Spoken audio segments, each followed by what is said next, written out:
Good evening, and welcome back to SleepWise. If these stories help you unwind, you can follow, subscribe, and share SleepWise on YouTube, Spotify, and Apple Podcasts. So the next gentle episode is always waiting for you. Tonight, we will move slowly through a life shaped by curiosity and patience, from a quiet childhood in Europe to years of unnoticed work at a small desk, to ideas that changed how we understand time, space, and light. We'll linger with the moments before recognition arrived, touch gently on the weight of fame and responsibility, and end with the softer reflections of an older mind that valued wonder more than certainty. There is nothing here you need to remember or master. This is simply a human life, unfolding at its own pace, carried by questions rather than answers. Now, we begin at the beginning. Imagine a quiet street in Ulm, in southern Germany, where a child was born on March 14, 1879.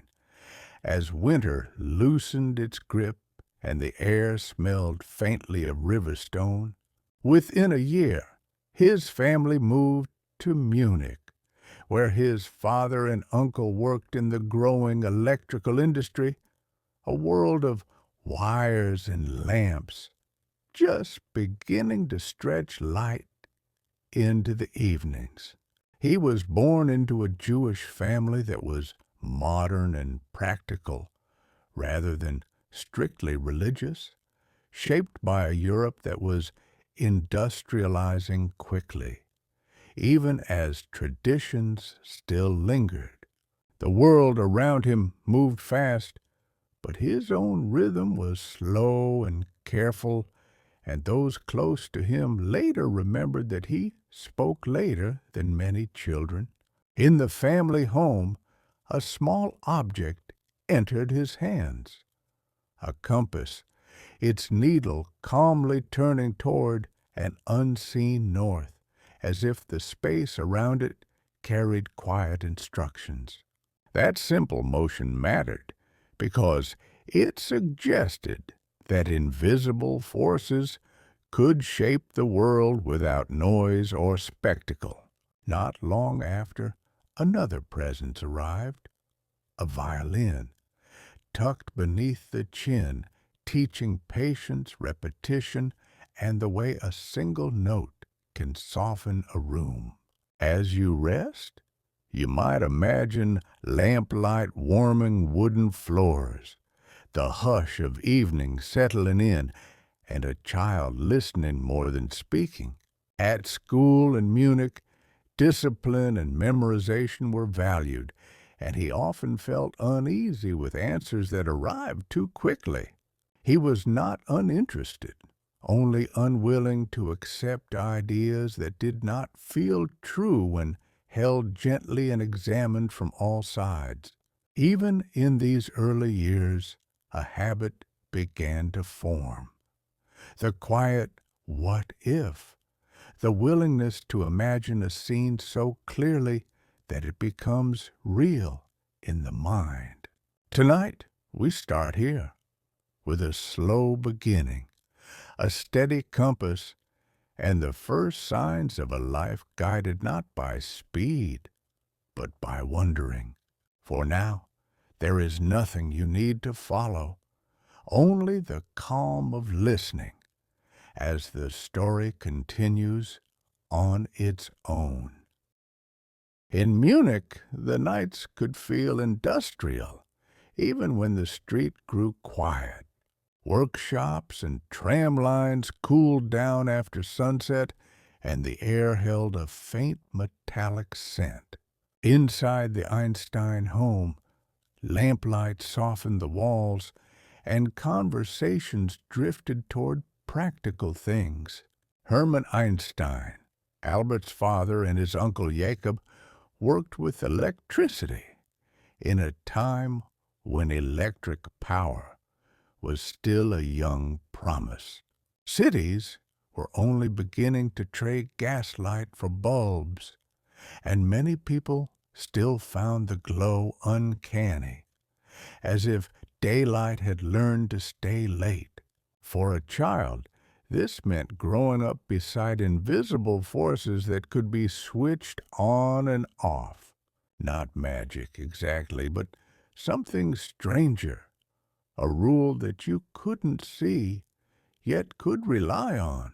Around the age of 5, while Albert was ill, a small compass was placed in his hand, a story he later remembered clearly.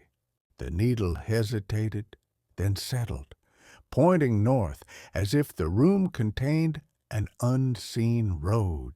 That quiet turning can feel like a bedtime thought even now. It says the world is not only what the eyes can hold. It says there are patterns beneath the surface, steady and patient, waiting for someone to notice. In the 19th century, scientists described magnetism as a field, an influence filling space rather than a push from one object to another. The word field would become one of the most important ideas in modern physics, a way of speaking about forces that are everywhere at once. Albert did not know that yet, of course. He only knew the calm certainty of the needle, the way it obeyed something real.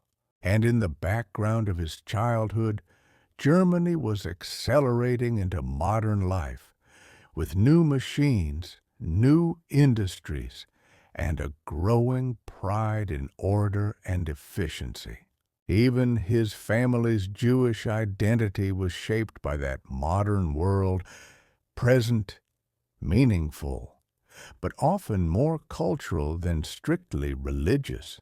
There was also music in the home, and later a violin would rest under Albert's chin, teaching him to return to a phrase again and again. He had a younger sister, Maria, often called Maya, who would remain close to him as the years shifted.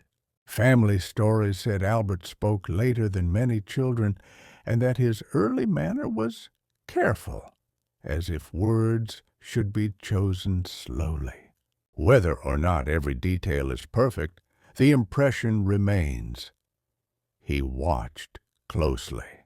So, tonight, let the compass stay in your imagination, not as drama, but as a small private turning, a reminder that some forces are quiet, steady, and always already there.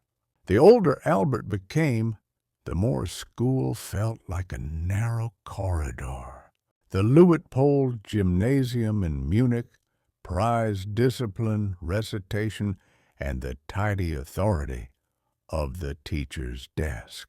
Many students learned to survive by repeating the right words at the right speed. Albert, instead, wanted the inside of an answer, the part that makes it true.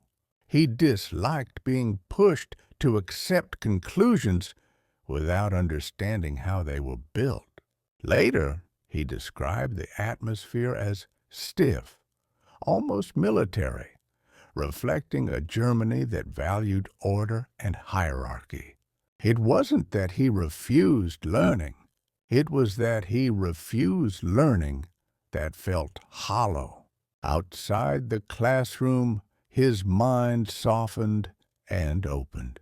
He read on his own, following whatever thread pulled gently at his curiosity, from science to philosophy to stories of discovery. In his early teens, he found geometry, and the experience stayed with him like a lamp turned on in a quiet room. Euclid's proofs offered something he trusted. Each step grew from the one before. simple and precise, like footsteps across stones. Geometry was not just facts, it was a way of thinking, a calm method for turning confusion into clarity. Around this time, popular science books also introduced him to light, heat, and electricity. The same invisible themes that lived in his father's work.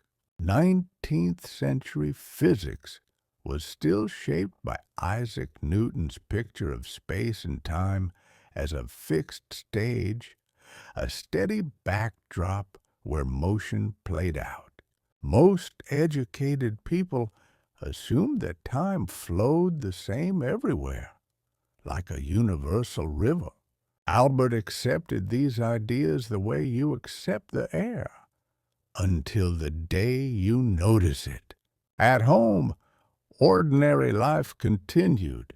Meals, errands, the soft scrape of chairs on the floor, and the gradual awareness that family finances could tighten without warning.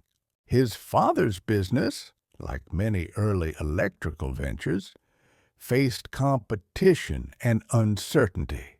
And yet, in the midst of all that, the boy kept returning to the quiet practice of questioning.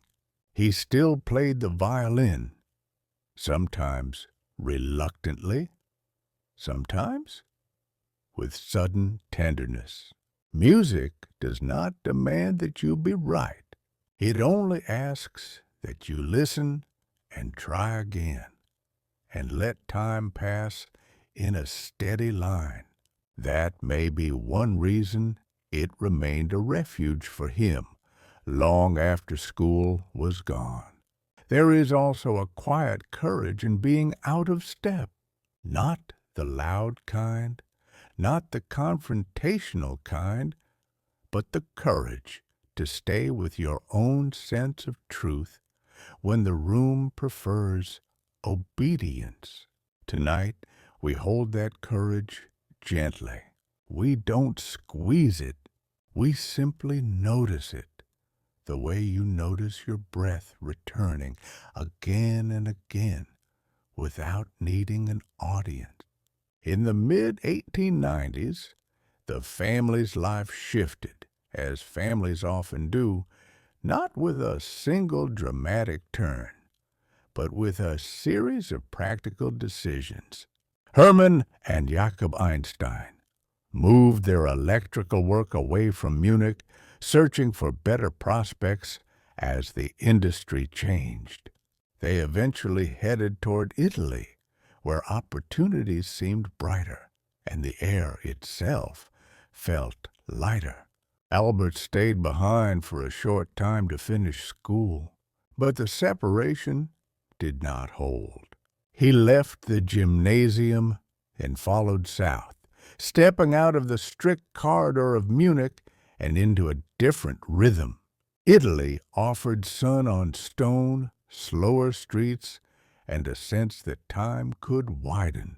For a young man who disliked rigid authority, the change was not only geographic, it was emotional, almost physical, like loosening a tight collar. In 1896, Albert renounced his Württemberg citizenship, the legal tie that made him German. For several years, he was effectively without a nationality, living in a kind of quiet in-between. It was partly practical, partly a statement. He did not want to be drawn into a world marching toward militarism. He also aimed for Switzerland, a place known for neutrality and a steadier civic life.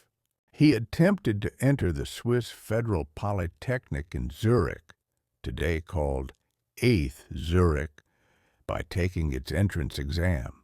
His results showed a clear pattern. He excelled in mathematics and physics, the subjects that felt like home. But in other areas, languages, some humanities, he did not perform as well, and he did not pass the full requirement. This was not an ending. It was a pause. The school advised him to complete his secondary education first, and so he went to Aarau, a small Swiss town with a more open, humane approach to learning. There, in a calmer environment, he studied and matured, and he began to imagine the world in scenes rather than statements, a person moving, a beam of light traveling, a clock keeping time. These private imaginings would later become his signature method, the thought experiment. Albert lived with a local family, the Wintlers, and their household offered warmth, conversation, and a sense of belonging. He completed the Swiss Matura there, the qualification that would open the door to higher study.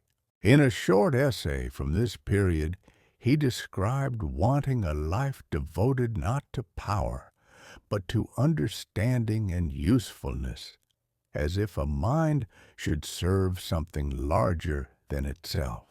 That idea can feel soothing at night. So let Aarau be a resting place in the story, a small town, a softer school, and a young thinker learning that uncertainty is not a threat. Sometimes it is simply space. With the Matura completed, the path reopened. In 1896, Albert entered the Polytechnic in Zurich, a serious institution training teachers and engineers, set beside a lake that could look like glass at night. Zurich felt different from Munich.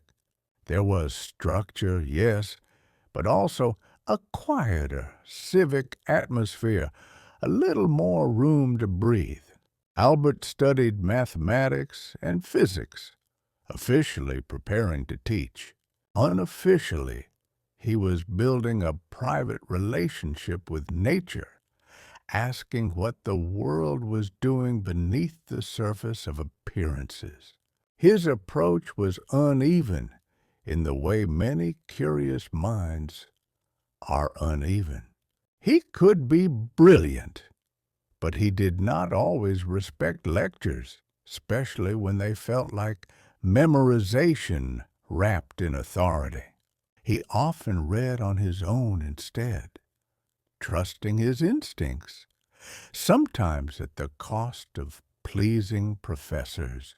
Among his classmates was Marcel Grossman, careful, organized, and generous with his notes. Grossman's steadiness complemented Albert's wandering style, and that friendship would matter later in ways neither of them could yet see.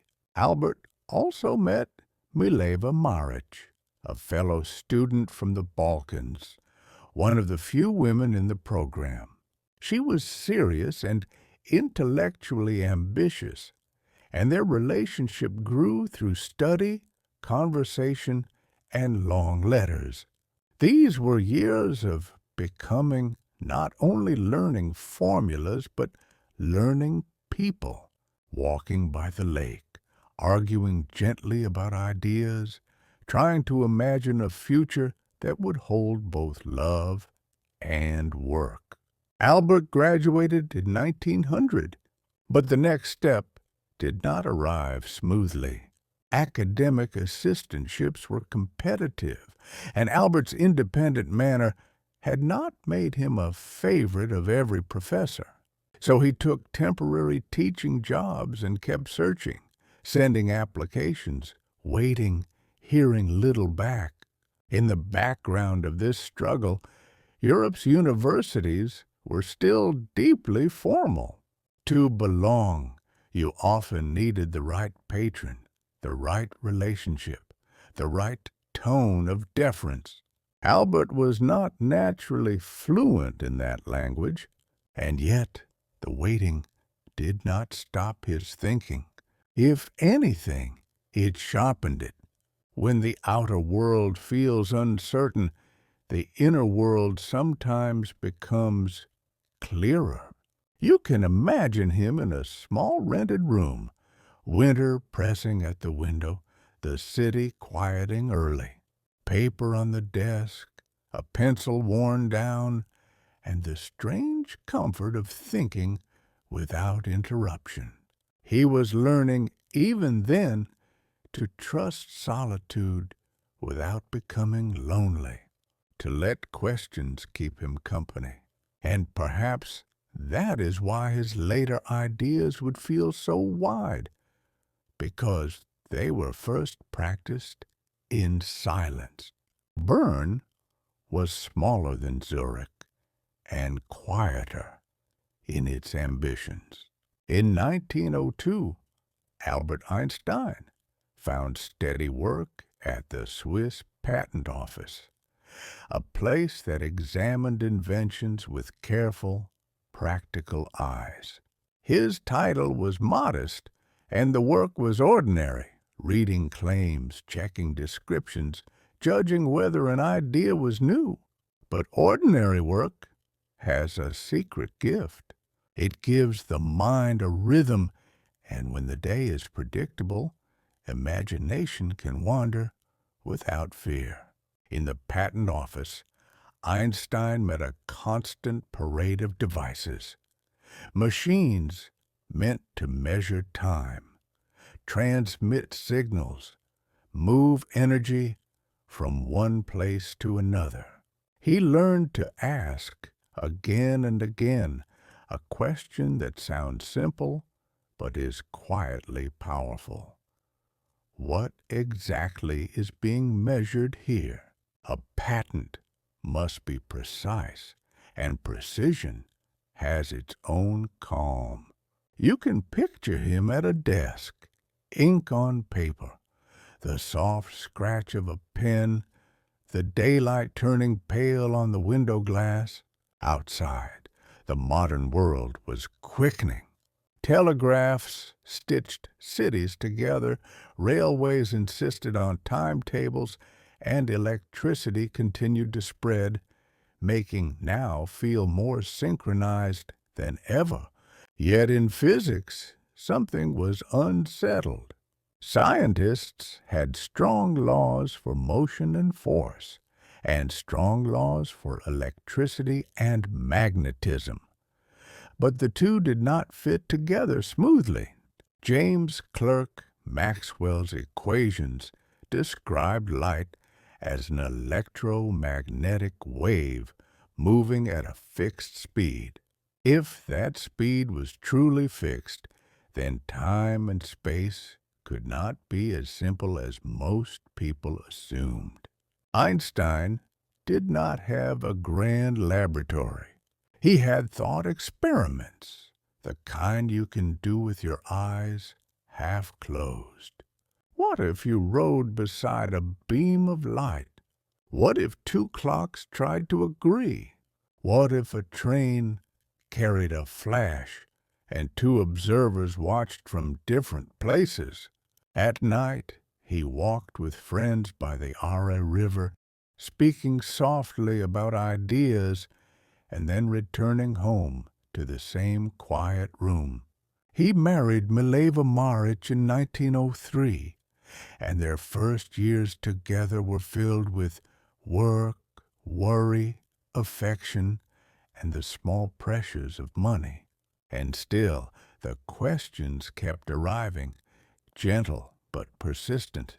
He also formed a tiny discussion circle with friends, sometimes called the Olympia Academy, where they read philosophy and science and tried to think clearly. The room would fill with cigarette smoke and laughter, then empty again, leaving only the echo of questions. Because in those margins, in the spaces no one applauds, Einstein was preparing the year that would change his life. For now, we stay with the steady lamp on the desk and the river moving in the dark, and the feeling that the world can be remade quietly. In 1905, Einstein was 26, still employed at the patent office, still living far from the grand halls of famous universities. And yet, in that one year, he published a series of papers that would later be called his miracle year. The papers were written in plain, careful language, as if he were explaining something to a thoughtful friend rather than performing for a crowd. One of them dealt with light in a strange way. Physicists knew light behaved like a wave, spreading out and interfering like ripples on water. But certain experiments suggested that, in some situations, light acted as if it arrived in small packets of energy. Einstein proposed that light could be thought of as quanta, what we now call photons, each carrying energy tied to its frequency. He used this idea to explain the photoelectric effect, where light striking a metal can free electrons. The gentle lesson here is that brightness is not the only thing that matters. Color matters too, because higher frequency light carries more energy per photon. Another paper explained Brownian motion, the jittery dance of tiny particles suspended in liquid. For decades, people debated whether atoms were real or merely convenient concepts. Einstein showed that the random motion could be understood as countless, invisible collisions, a statistical fingerprint of atoms and molecules. It was a quiet argument for a hidden reality, not a shout, just a steady demonstration that the unseen can leave traces. A third paper, the most famous, was called On the Electrodynamics of Moving Bodies. This is where special relativity appeared, not as a mystical revelation, but as a clean rethinking of assumptions. Einstein began with two simple ideas: that the laws of physics should look the same for observers moving at constant speeds, and that the speed of light in a vacuum is the same for all such observers. If both are true, then time cannot be universal. Clocks in motion tick differently. Lengths contract along the direction of motion. Events that seem simultaneous to one observer may not be simultaneous to another. It can sound unsettling, but it is also oddly soothing. It means the universe is consistent even if our everyday intuitions are not. And then there was one more brief result, almost a whisper at the end of the year. E equals AMC squared. It said that mass and energy are not separate categories. Mass is a concentrated form of energy, and energy has weight in the world. Tonight, you don't need to hold the formulas. You can hold the feeling instead. A young man at an ordinary desk, sending papers into the world like folded letters, not knowing how far they would travel. Outside his window, burn continued to be burn. The river flowed, the street lamps glowed, and the great shift began without fanfare. After 1905, the world did not instantly change for Einstein. Ideas can be like seeds. They fall into the soil quietly, and for a while, nothing seems different. Einstein stayed at the patent office, continuing his careful evaluations, continuing his walks, continuing the small routines of a young family. But in physics circles, the papers were being read, argued over, and slowly absorbed. To understand special relativity gently, it helps to picture the world as a set of agreements. We agree on what we mean by now. We agree that clocks can be synchronized. We agree that distances are the same for everyone. Einstein showed that these agreements depend on how you move. Imagine a train gliding smoothly through the night. Inside, someone flashes a light from the middle of a carriage. To a passenger, the light reaches the front and the back at the same time. To an observer on the platform, the train is moving, so the front is drifting away and the back is drifting toward the flash. The light must still travel at the same speed in all directions, so the timing changes. No one is wrong. They are simply measuring time from different states of motion. This is the heart of relativity. The laws remain steady, but time and space adjust so the laws can stay steady. The strange effects, time dilation and length contraction, are not tricks. They have been measured in the behavior of fast-moving particles and in the tiny differences between clocks carried in different conditions. Modern navigation systems like GPS even account for relativistic effects to keep their timing accurate. Yet the beauty of the idea is not only in technology, it is in the calm honesty of it. Einstein was saying, in essence, that nature does not bend to our habits of thought. Our habits must soften like a hand relaxing its grip, so we can hold the truth more gently. During these years, Einstein also began to correspond with other physicists, and his circle widened. He and Mileva had two sons, Hans Albert and Eduard, though family life carried its own complexities and strains.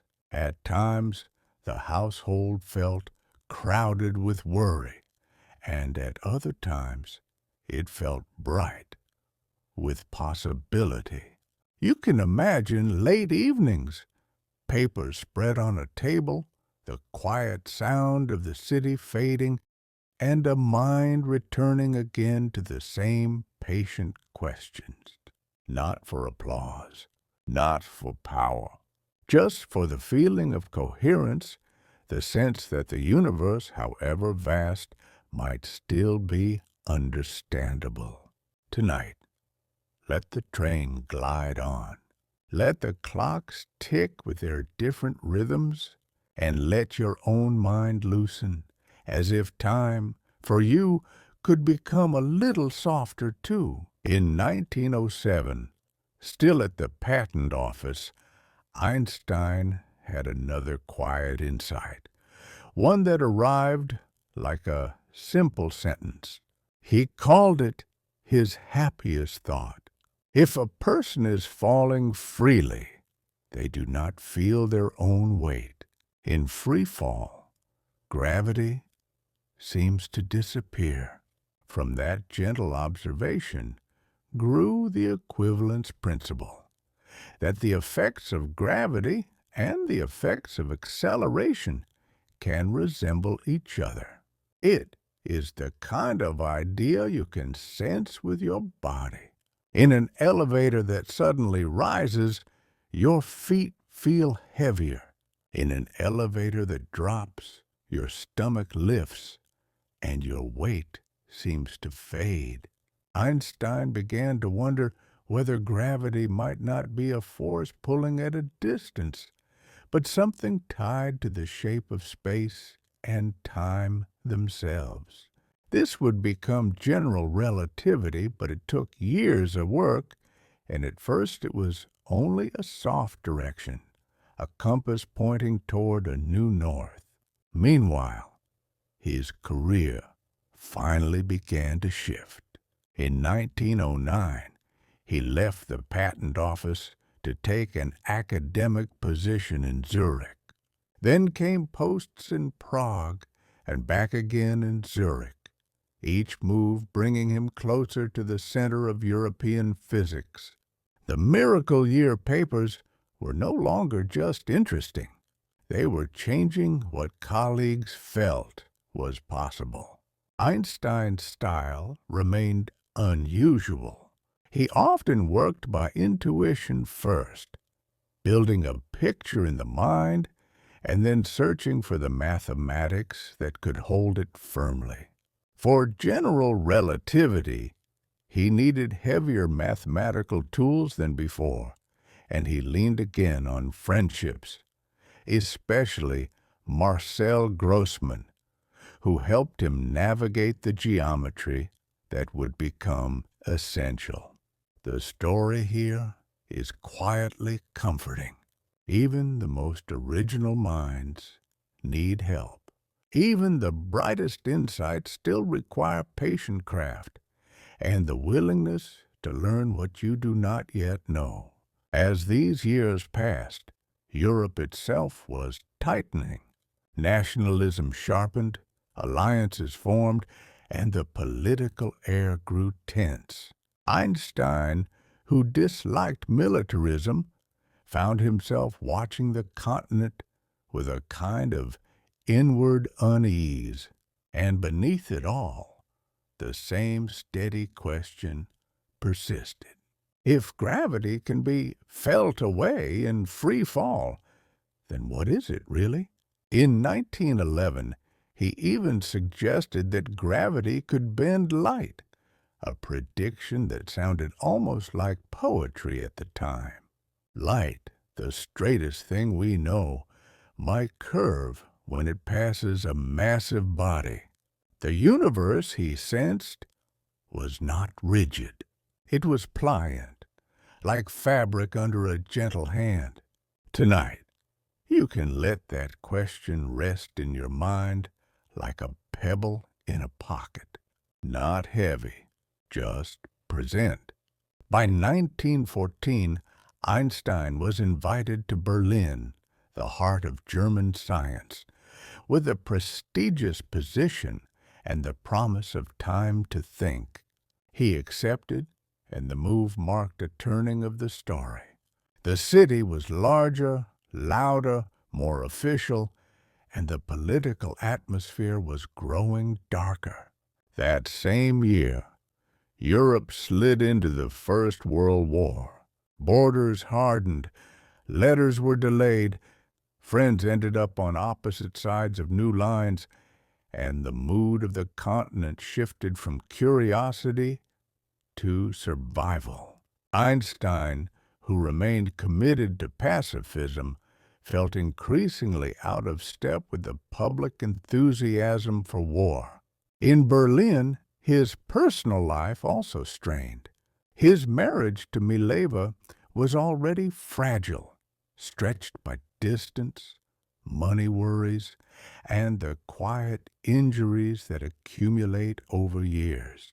Soon, Mileva returned to Zurich with their sons, and Einstein stayed in Berlin, alone with his work and the long shadow of history. And yet, in the midst of war and loneliness, his most ambitious idea finally took shape. He had been chasing a new theory of gravity, guided by that happiest thought about free fall. Now, he needed to express it with mathematical clarity. Over years of drafts and false starts, he arrived at a startling picture. Gravity is not a force in the usual sense, but the curvature of space-time. Mass and energy tell space-time how to curve, and curved space-time tells matter how to move. It is a sentence that sounds almost simple, but it carries an entire universe inside it. In November 1915, Einstein presented the final field equations of general relativity. He was exhausted, underfed, and working with an intensity that made time blur, as if his own days were being stretched and compressed. General relativity explained a small anomaly in Mercury's orbit that had puzzled astronomers for decades. It also predicted that light would bend near the sun, and that time would pass a little differently in strong gravity. These are effects we now measure gently but precisely in modern technology and in the behavior of stars. But at the time, the theory was still fragile in the world's imagination. It was beautiful on paper, yet waiting for the sky to confirm it. Tonight, we can pause on that image. A man in a crowded city during a crowded war, finishing a theory about curvature and light.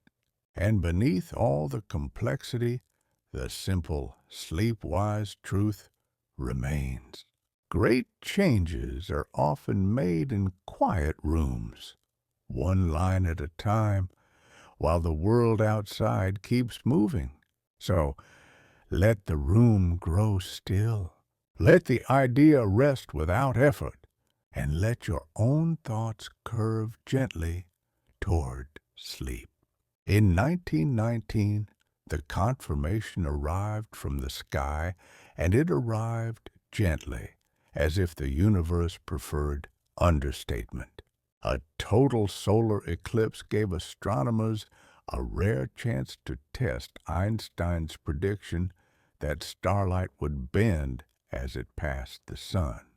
During an eclipse, the sun's glare is masked, and stars near it can be photographed, their apparent positions compared to where they should be. Expeditions traveled to observe the eclipse, and when the measurements were analyzed, the results broadly supported the idea that gravity bends light. The effect was small, but the meaning was enormous. A theory written during wartime, in a room full of paper and worry, had reached all the way into the heavens and found agreement.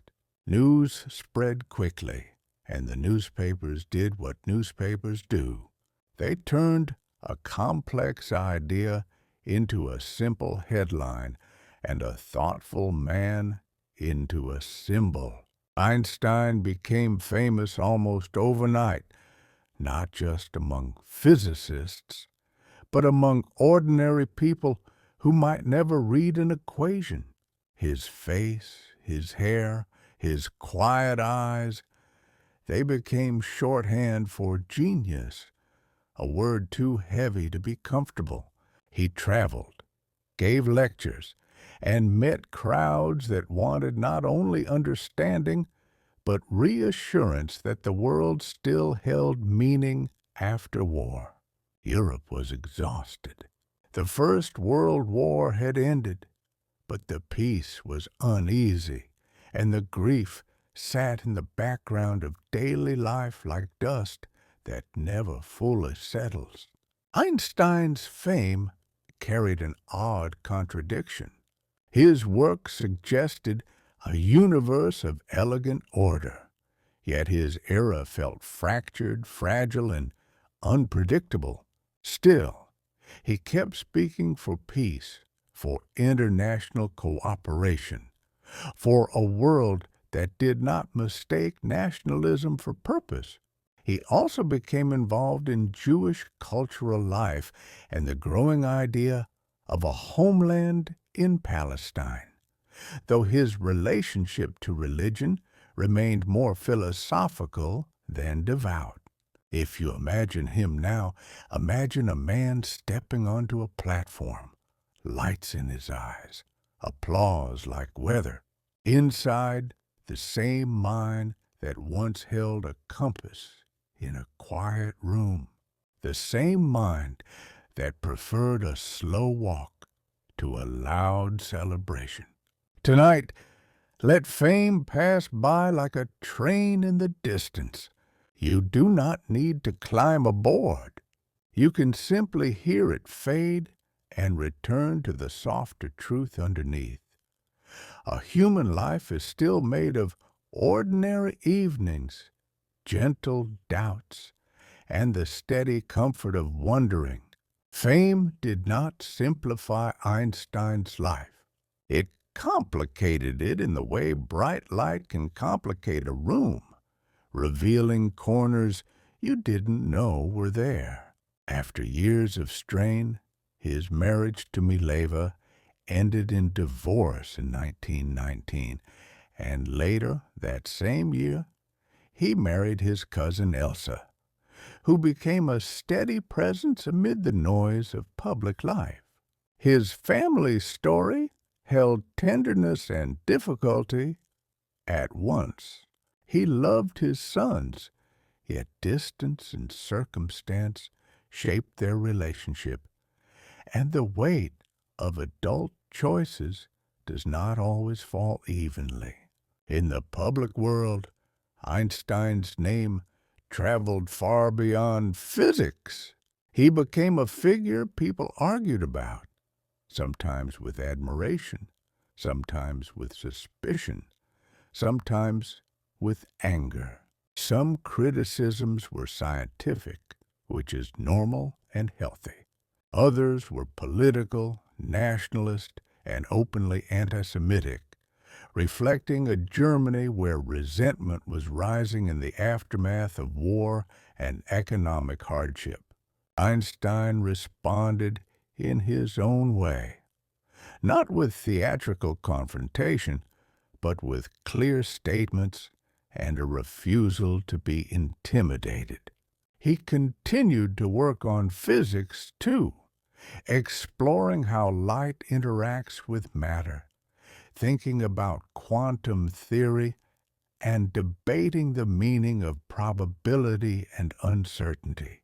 He accepted that quantum ideas described real experiments very well, yet he disliked the feeling that nature at its core might be fundamentally random.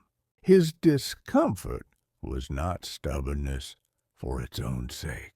It was a preference for coherence, for a universe that could be described as something more than chance. In the 1920s, he traveled widely, across Europe to the United States, and even to Asia, giving talks and meeting leaders, artists, and scientists. He was welcomed in many places, yet he often seemed happiest in simpler moments: a quiet conversation, a walk, a letter written carefully. In this period, he also received the Nobel Prize, announced for 1921 and awarded in 1922, not for relativity, but for his explanation of the photoelectric effect. It is a small reminder that recognition often arrives through surprising doors. The prize came from work about light-releasing electrons, a subtle phenomenon that helped anchor the emerging quantum world. As you listen, you can let these years feel like a long journey. Trains, ships, hotel rooms, speeches, and the steady tug of an inner life that still wanted silence. And beneath it all, a simple bedtime truth. Even when the world applauds, the mind still longs for rest. So tonight, let the applause soften into distance. Let it become the sound of far-off surf, and let the story keep walking slowly towards the next turning. By the early 1930s, the air in Germany was changing in a way that could not be ignored. Economic strain, political violence, and propaganda thickened the public atmosphere, and the danger for Jewish citizens and outspoken thinkers grew sharper each year. Einstein, already a target of anti-Semitic attacks, understood that the ground beneath him was no longer stable. In 1933, as Adolf Hitler came to power, Einstein was abroad, and he chose not to return to Germany. He resigned from the Prussian Academy of Sciences and began the process of building a new life elsewhere. It was not a neat relocation. It was a kind of exile, the quiet heartbreak of watching a homeland become unfamiliar. He eventually settled in the United States, taking a position at the Institute for Advanced Study in Princeton, New Jersey. Princeton was calmer than Berlin, quieter in its streets and slower in its pace. There were trees, broad lawns, and a sense of sheltered focus. Einstein became an American citizen later, but he also kept his Swiss citizenship, still drawn to the idea of neutrality and wary of the heavy pull of nationalism. In Princeton, he developed a routine. He walked, often alone, sometimes with colleagues. He worked in an office that felt plain, almost humble, where blackboards carried the marks of patient effort. He wrote letters constantly, answering questions from strangers, speaking against tyranny, and supporting refugees fleeing Europe. When the Second World War began, the world tightened again. Einstein, a lifelong pacifist, found himself in a painful moral landscape. He feared Nazi Germany might develop powerful new weapons first, and he listened to other scientists who were worried about the same thing. In 1939, he signed a letter to President Franklin Roosevelt, largely drafted by Leo Szilard, warning that uranium research might lead to extremely powerful bombs. Einstein did not work on the Manhattan Project, but the letter became part of the chain of events that helped set it in motion. History is often like that. A small action, a single signature, and then consequences that unfold far beyond what anyone can hold.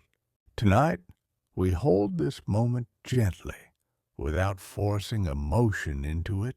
A man who loved peace, caught in a century that kept breaking peace.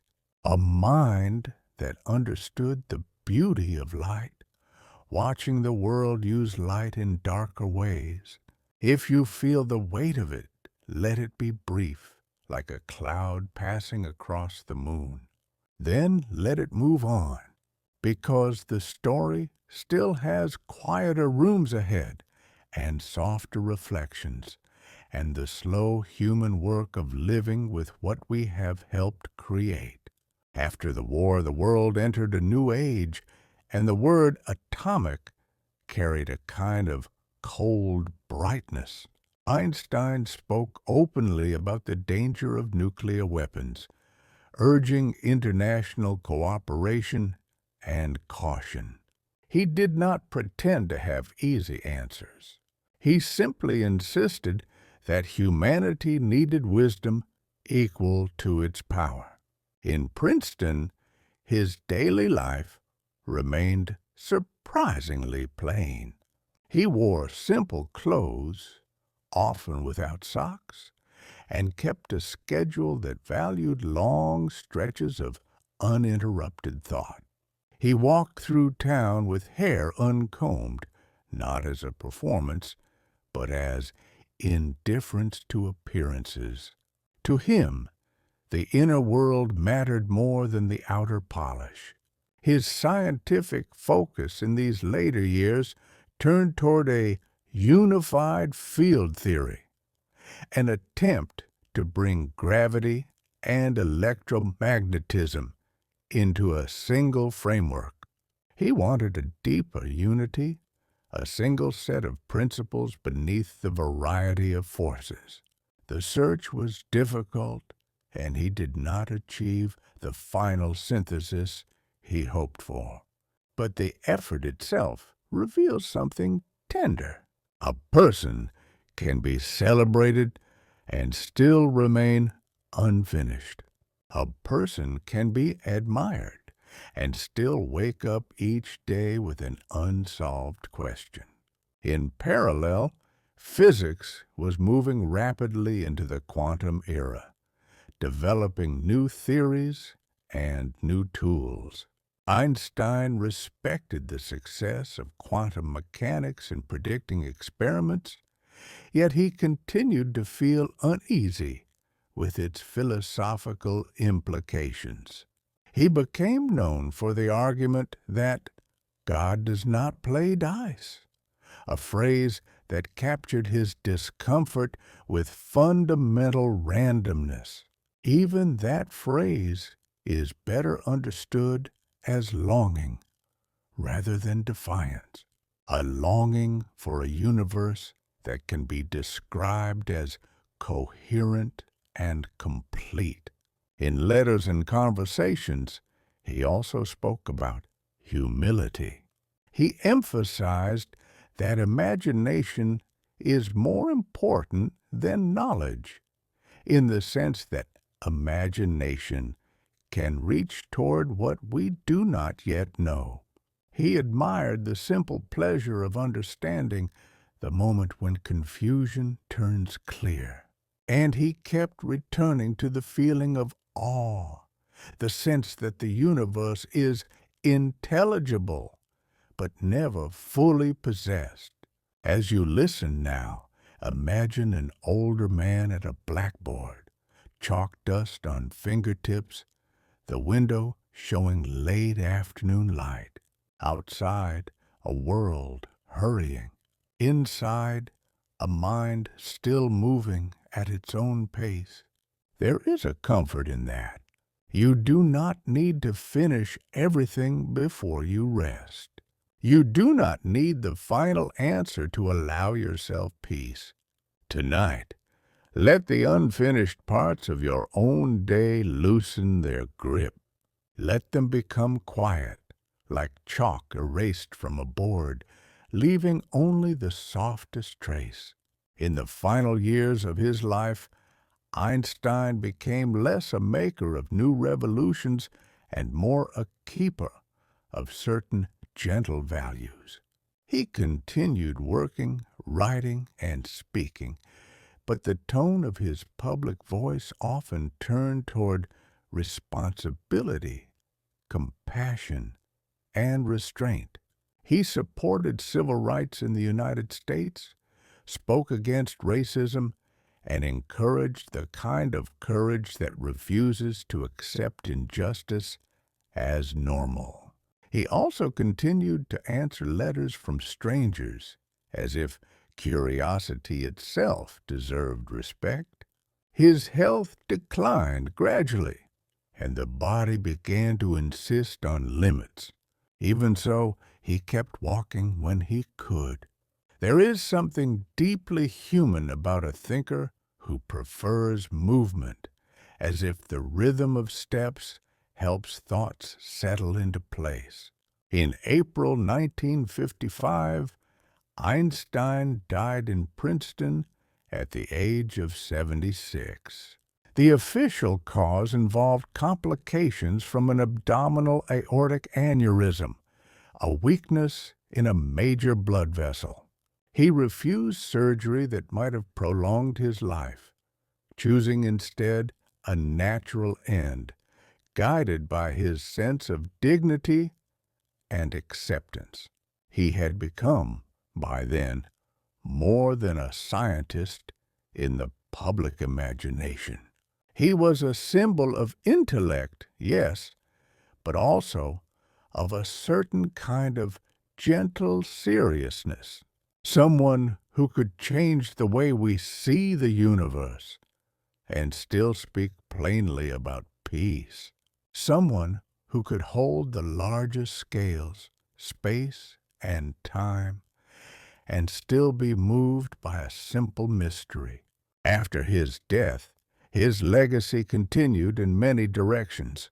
General relativity became the language for black holes, gravitational waves, and the expanding universe.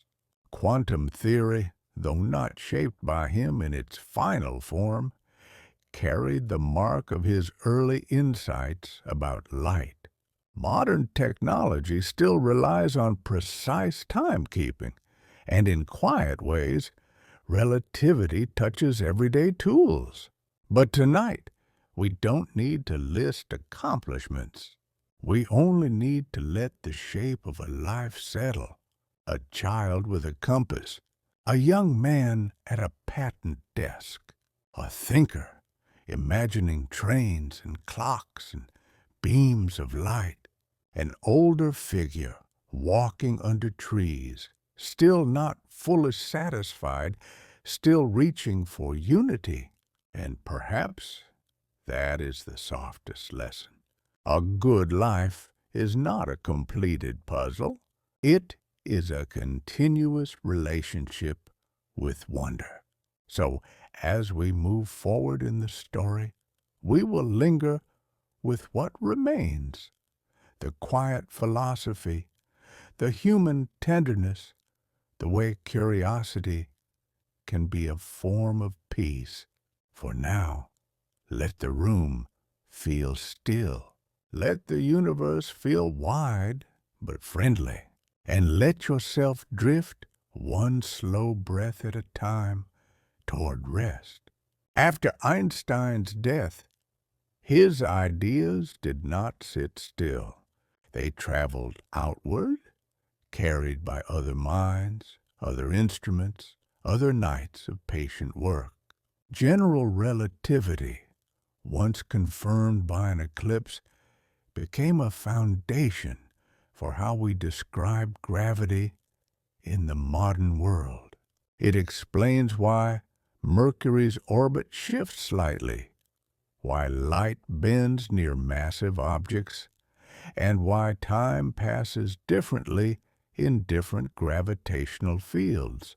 That last point can feel almost like a bedtime metaphor. Time is not a single blanket laid evenly over everything. It is stitched to place and motion, and it changes subtly with the conditions of the world. On Earth, the effect is small, but it is real. Clocks in satellites tick at a different rate than clocks on the ground, because they are moving quickly and also sitting higher in Earth's gravitational field. Navigation systems account for these differences, quietly correcting time so that here can find there without confusion. Einstein's theory also predicted that accelerating masses could create ripples in space-time, like waves moving through a deep fabric. A century later, instruments called interferometers were built to listen for those ripples.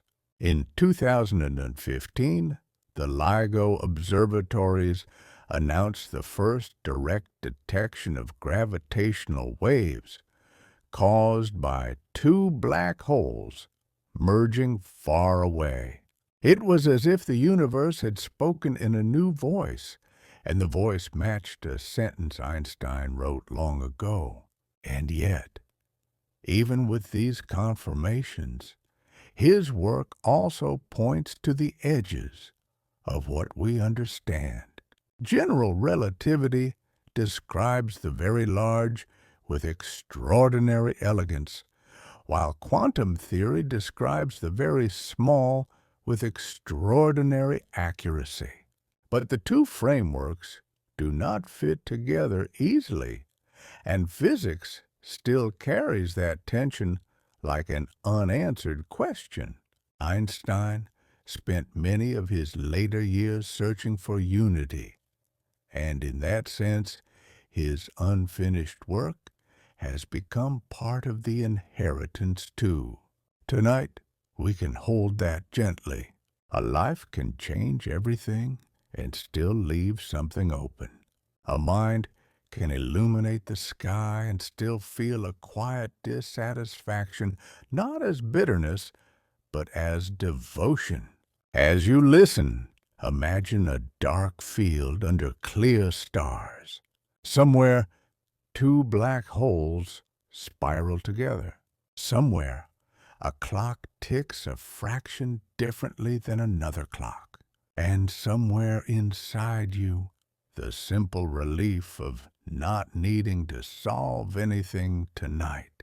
You can let the universe carry its own mysteries. You can rest. Einstein's legacy also lives in the way he thought. He did not only calculate, he imagined. He made small scenes in the mind, trains, elevators, beams of light, then listened to what those scenes implied. A thought experiment is not a fantasy.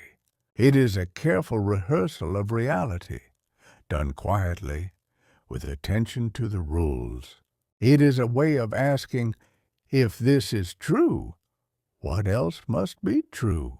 This habit can feel soothing because it respects the slow pace of understanding. It does not demand instant certainty. It allows the mind to walk around an idea the way you might walk around a tree at dusk, noticing it from different angles. Einstein also had a particular relationship with wonder.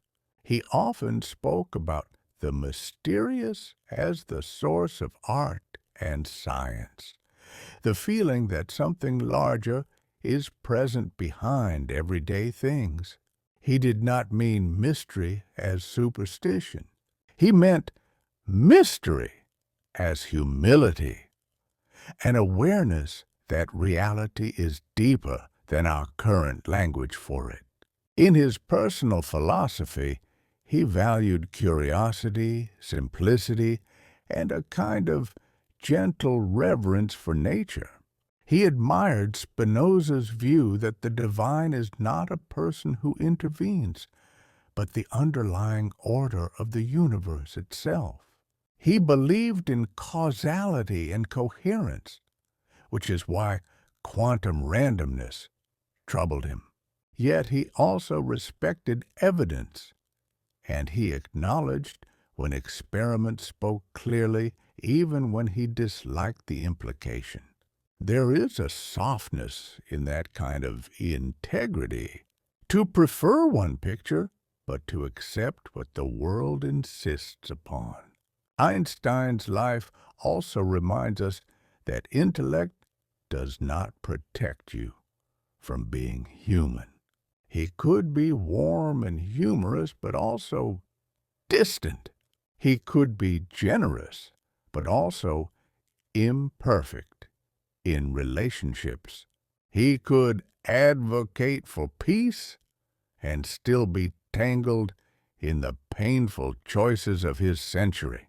If you feel the complexity, you do not need to judge it. At night, we can simply notice that a life is a bundle of bright threads and frayed edges. And perhaps this is the most SleepWise way to hold him.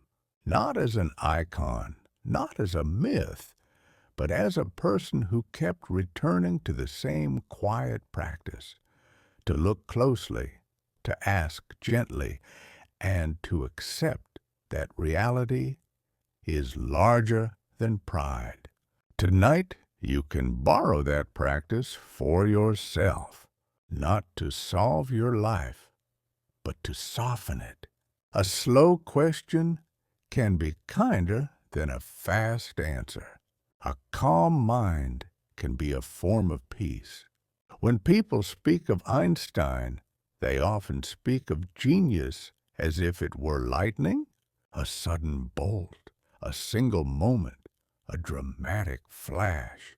But his life suggests something different. It suggests endurance. Years of thinking in the margins, years of writing and rewriting, years of walking in circles until the circle opened into a path. He spent time outside the gates of academia. He waited for jobs. He watched the world misunderstand him, then celebrate him, then misunderstand him again. And through all of it, he returned to the work with the same steady attention. This steadiness matters because it makes greatness feel less like a miracle and more like a habit. Not a habit of productivity, but a habit of patience. A habit of being willing to be confused for a long time without turning away. In the history of science, Einstein stands at a hinge. Before him, the universe seemed like a rigid stage of absolute space and time. After him, space and time became part of the drama, responsive to mass and motion. It is difficult to overstate how profound that shift was, and yet, if you hold it gently, it can feel like a simple kindness. The universe is not a cold machine operating against you. It is a coherent whole, and you are inside it, moving with it, never separate. Even the idea that time can stretch is, in a way, comforting, because it suggests that the feeling of time rushing is not the only truth. There are scales where time is slow, scales where moments widen into centuries, scales where a heartbeat is a brief sparkle. When you cannot sleep, the mind often behaves as if everything is urgent. Einstein's universe whispers the opposite. It says there are many clocks, many rhythms, many ways to be. So tonight, let the bigger rhythm hold you. Let your to-do lists become small in the distance. Let the arguments you had today lose their sharp edges. You do not need to compress yourself into a single standard of on time. You are allowed to move at the pace of rest. Imagine Einstein on a quiet Princeton street, walking without hurry, hands behind his back, the world not demanding anything from him in that moment. The street lights glow. A window shows a warm room. The night air is cool, and the universe, vast and orderly, keeps turning without needing your attention. You can let it turn. You can let yourself drift.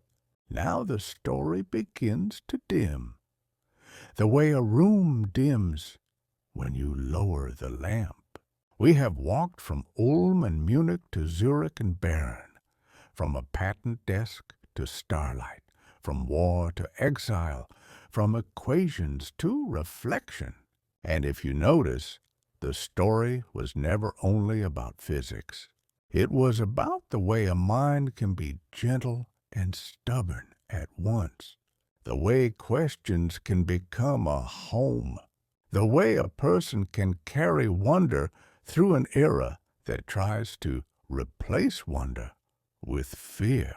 Einstein's life invites a quiet kind of courage, not the courage of conquest, but the courage of attention. to look carefully, to resist easy slogans, to value peace even when peace is unfashionable, to accept that knowledge grows slowly and that humility is part of learning. His work also offers a soft invitation to scale. Your worries are real, but they are not the whole sky. There are larger patterns moving above and around you, patterns you do not have to manage. There is the turning of Earth, the steady pull of gravity, the patient travel of light. A photon leaving a distant star might travel for thousands of years before meeting an eye. The star does not rush it. Space does not hurry it. It simply goes. If your mind has been running fast today, you can let it slow to that pace. A pace where nothing needs to happen immediately. A pace where later is allowed. A pace where silence is not empty, only spacious. As you breathe, you might picture the compass needle again, steadying itself without effort. You might picture a beam of light passing quietly through the dark, not struggling, just moving. You might picture a lake in Zurich, the surface barely trembling, reflecting the night. These images are not lessons. They are comforts. They are reminders that the universe has room for slow living. And so, as we approach the end, let the story become less like a biography and more like a lullaby. Not a lullaby of ignorance, but a lullaby of trust. Trust that the world can hold itself for a while so you don't have to. Trust that you can sleep inside a universe that is coherent even when you feel uncertain. Trust that tomorrow will arrive whether you chase it or not. Tonight, we rest. The final moments of this story are simple. A quiet room, a quiet mind, a wide night above. Einstein once wrote that the most beautiful experience we can have is the mysterious, the awareness that something deeper stands behind what we can easily name. Tonight, you do not need to name anything. You only need to feel the gentleness of being here. Let the day loosen its grip. Let your thoughts arrive and pass like faint clouds across an indigo sky.